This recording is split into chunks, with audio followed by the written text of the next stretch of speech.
Imagine stepping into Islands of Adventure, but instead of bright flashy murals of Spider-Man and the Hulk, you're surrounded by the gothic skyline of Gotham City.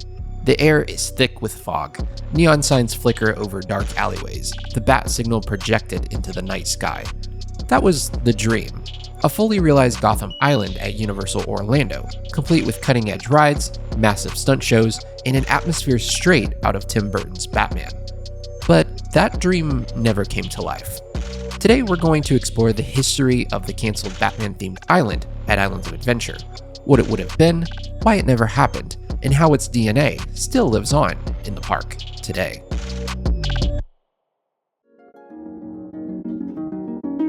When Universal first started developing what would become Islands of Adventure in the early 1990s, the working title was Project X, or Cartoon World, depending on who you asked. The idea was simple but brilliant: a park made up of several lands, each themed to a different world of comics, cartoons, and stories. I mean, it's not too different from the IOA we know and love today. At the heart of this vision were two opposing superhero cities, Metropolis and Gotham. On one side, you'd find Superman's bright, shining city of the future, which we'll cover in another archive soon. On the other side, though, would be Batman's grim and gothic Gotham City. The contrast between the two would have been a showpiece, the eternal battle between hope and darkness, light and shadow, brought to life in theme park form. Gotham was designed to be unlike anything Universal had ever attempted. The entrance to the land would feature towering Art Deco skyscrapers, crumbling stone gargoyles, and the bat signal projected into the night sky.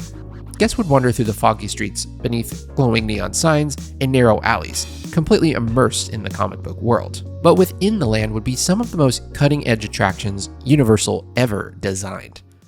One of the most inventive ideas for the Gotham side was a chaotic attraction known as the Joker's Madhouse. Guests would enter the ride through the gaping mouth of the Joker himself, a giant, twisted funhouse facade complete with flashing lights and maniacal laughter echoing through the queue.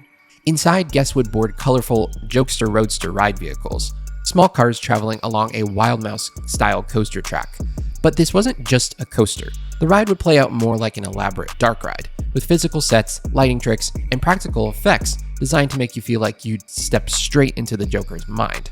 The vehicle would dart around sharp corners, race through distorted funhouse mirrors, and plunge into chaotic scenes of mayhem and destruction.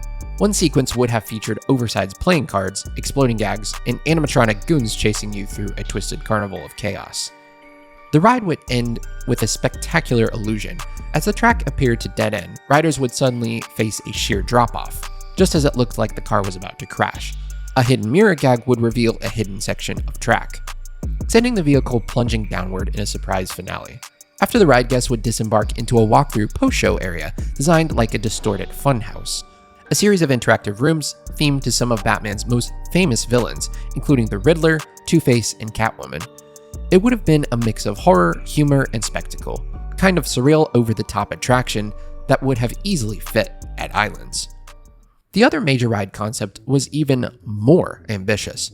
Originally conceived as another Joker attraction, the dueling coaster evolved into Batman vs. the Penguin, inspired by the success of Batman Returns in 1992. The film had just made Danny DeVito's Penguin a household name, and Universal's designers believed a Batman vs. Penguin aerial battle would be a showstopper. This attraction would have been one of the park's headliners, a dueling suspended coaster where guests choose between two sides, Batman's Batwing Flyer and Penguin's Penguin Flyer. Each side would have its own queue and loading areas.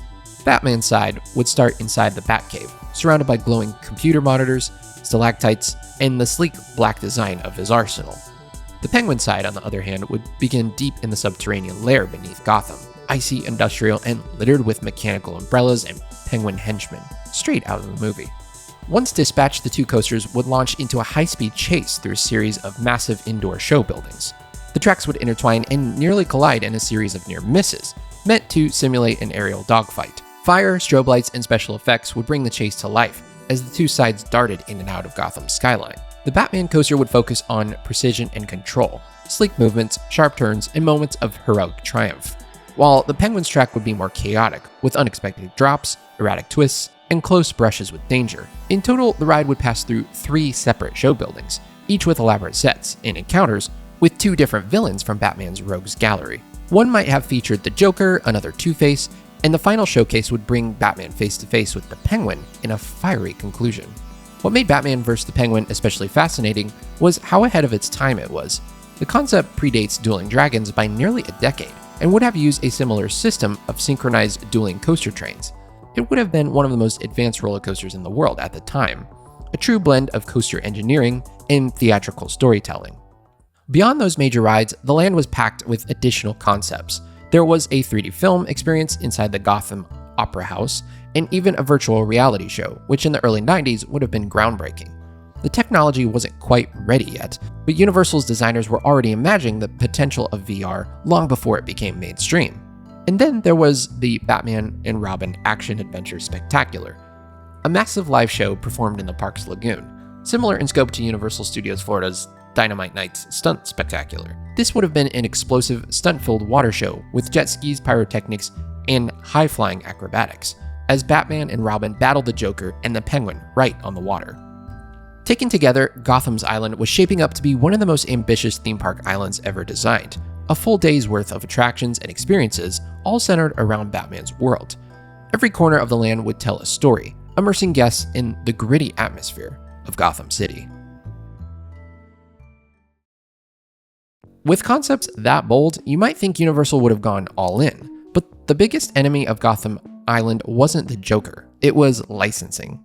Universal's plan to use Batman, Superman, and other DC characters relied on a deal with Warner Brothers, who owned the rights to DC Comics. Early negotiations between the two companies were promising, but they eventually fell apart over creative control and, more importantly, money. Universal wanted a 6% royalty on merchandise and ticket revenue, while Warner Brothers wanted closer to 10%. That small difference proved to be a deal breaker. Warner Brothers at the time still had ambitions of developing their own theme park projects and didn't want to hand over the crown jewels to a direct competitor. As a result, Universal's DC-themed land was dead in the water. Meanwhile, Universal's focus was shifting elsewhere. Around this time, Universal entered negotiations with Marvel Comics, a company that was struggling financially but offered far more favorable licensing terms. That decision changed everything. Universal scrapped its plans for Gotham and Metropolis and replaced them with a new superhero-themed area, Marvel Superhero Island. Many of the ideas and technologies that were being developed for the Batman rides were repurposed for the new Marvel attractions. By the time Islands of Adventure opened in 1999, Gotham City had completely vanished from Universal's blueprints. Batman and his Rogues Gallery ended up at Six Flags Parks, because that's a way better option than Universal, right? Good job, Warner Brothers. And with that, the Dark Knight would remain in the shadows of the unbuilt archives at Universal Creative. The canceled Batman Island stands as one of the most fascinating what-ifs in theme park history. It was an idea filled with creative potential, a moody atmospheric land that would have put guests directly into the world of the Dark Knight, and in my opinion, really fit Universal's vibe. And while it never became reality, its influence is everywhere.